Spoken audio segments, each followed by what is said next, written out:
Welcome to wizard.com. I'm maths teacher Aditi. We have this question here. If one zero of the polynomial t square plus 16 whole into y square plus 128y plus 8t is reciprocal of the other, what is the value of t? So let 1 0 of the polynomial be alpha, therefore other 0 will be 1 by alpha according to the question. It's given. And we know from relation between zeros and coefficients of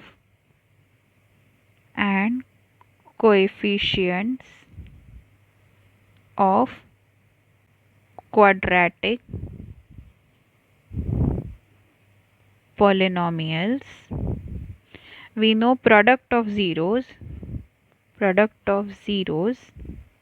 equal to constant term, just positive constant term divided by leading coefficient.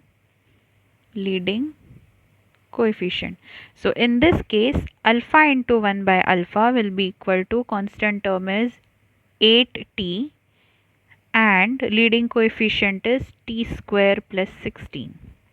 Therefore, we have 1 equal to 8t divided by t square plus 16. So when we cross multiply, we get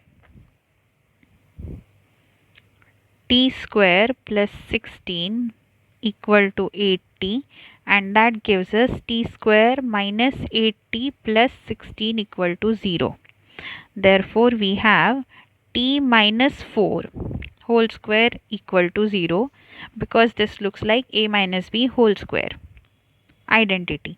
So we have converted it. So since this is equal to 0, if we take square root, we get t minus 4 equal to 0. Therefore, we get t equal to 4.